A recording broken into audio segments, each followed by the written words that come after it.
Hey guys, it's Eric here at Farpoint, Mowers and More. I've got another quick video for you.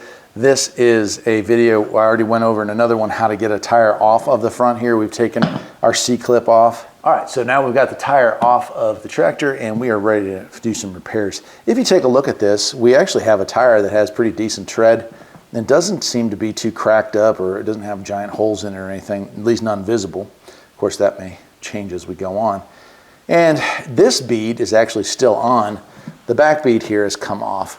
That usually happens because the owner of the tractor doesn't realize the tires are getting low or doesn't have a way to put air back in the tire and continues to drive it until it gets so low that it actually breaks one or both of the beads. If both of the beads have come off, it's probably best to put an inner tube on it because that means they've probably been driving around a good long while.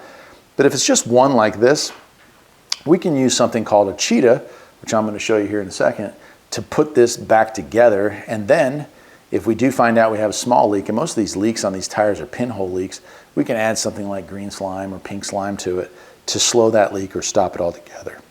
So let's go ahead. I'm going to lay this on the ground and I'm going to get the cheetah out and put some air into it. Now there is another way, and I'm not going to get into it in this video because it is kind of dangerous, but it is also commonly done. I don't recommend it, but you can take this tire like this and you can push down on it and you can spray a little bit of flammable liquid, something like starter fluid or carb cleaner, just a little bit, and then from a good safe distance, throw a match at it and it will usually reseat the tire. There are videos on that. I'm not going to get into it.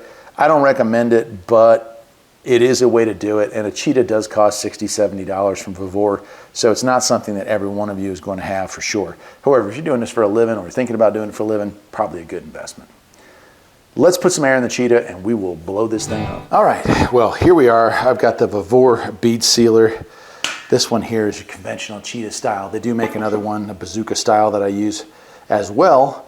And we've got the tire laying on the ground. We do have the broken bead facing up. And here's how this operates. You fill this up with air from a compressor, and then you turn this valve to keep the air in here.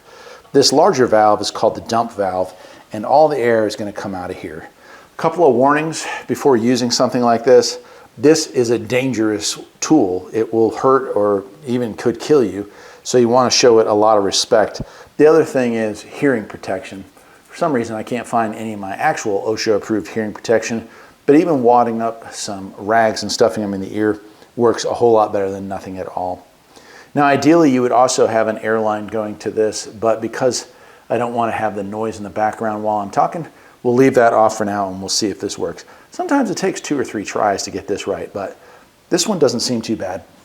The last thing I'm going to do here is I'm going to put a little bit of sealant around this, not sealant, but a little bit of lube around this. It'll help that bead seal.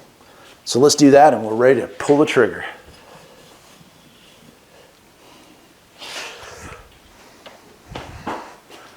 All right, it's go time. We're going to place that right against there for maximum pressure. And boom, look at that. It has reseated. So now we're going to put some air into it and see how well that holds.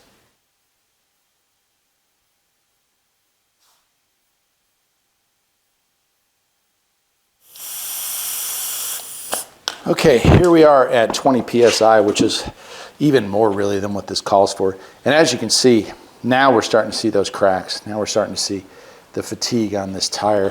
So chances are this tire really does need a tube. But we're going to let it set for a while, and then I'll reinstall it. That's it. That is how to reseat a tire using a cheetah. And you can see how easy that was. Now, there's other ways of doing it. Like I said, you can use the fire method, which I don't recommend. And some people have luck with a ratchet strap, squeezing the tire with a ratchet strap, and then applying air conventionally through there. That is probably the worst way, or the least likely to lead to success, and the most frustrating way of doing it. So this is the way I recommend, and it obviously works. Till next time, my friends, take care.